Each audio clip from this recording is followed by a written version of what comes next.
Did you know Caligula, the Roman emperor, was once loved by the people and then feared as a madman? How does a beloved leader turn into a feared tyrant? Now let's journey back to the 1st century AD, to the heart of the Roman Empire. Born Gaius Julius Caesar Augustus Germanicus, the young prince was affectionately nicknamed Caligula, meaning little boots, a reference to the tiny military footwear he wore as a child. Caligula's ascension to the throne initially brought hope to the Roman people. He was charismatic, promising, and generous. He abolished certain oppressive taxes, rewarded the military with handsome bonuses, and entertained the public with dazzling games. Rome was in love with their young, vibrant emperor. He was, in those early days, a beacon of hope, a symbol of a prosperous future.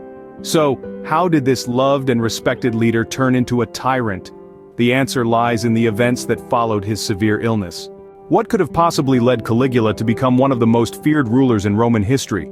Was it power? Was it corruption? Or was it something else entirely? The turning point in Caligula's reign came after a severe illness struck him down in the first year of his rule. Some people think Caligula suffered from epilepsy or whatever it may have been, marked the beginning of a drastic change in Caligula. Following his recovery, his behavior turned from benevolent to bizarre, his actions from rational to reckless.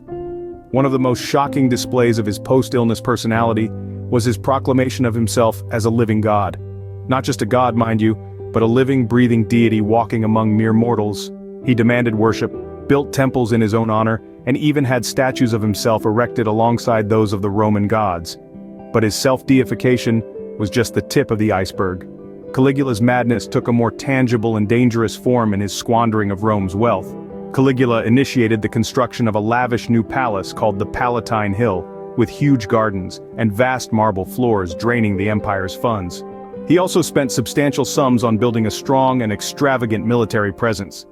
Caligula was known for spending on public games, gladiator contests, and chariot races. Caligula's fiscal policies were characterized by wastefulness and disregard for financial prudence. However, it was his cruel acts that truly marked his descent into madness.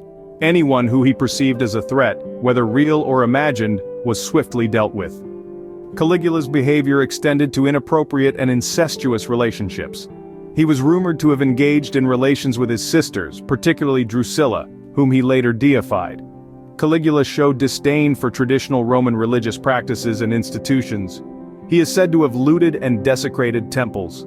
Perhaps one of the most bizarre and cruel stories associated with Caligula is his supposed appointment of his favorite horse, Incitatus, to a high political office. This act was seen as a mockery of the Roman political system and an insult to the dignity of the office. Caligula was known for humiliating individuals publicly.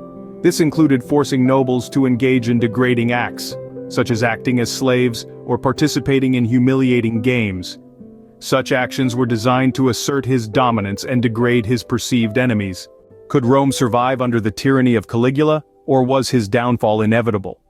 As the madness of Caligula intensified, so did the resolve of those who saw his reign as a threat to Rome's glory. Enter Cassius Chaerea, a man of action, weary of Caligula's antics. It is believed that he had experienced humiliation and mistreatment at the hands of Caligula, which may have fueled his participation in the conspiracy. However, the exact details of Chaerea's grievances and his specific role in the assassination can vary in historical accounts. On January 24, AD 41, Caligula attended the Palatine Games, a series of gladiatorial contests and events held at the Palatine Hill in Rome.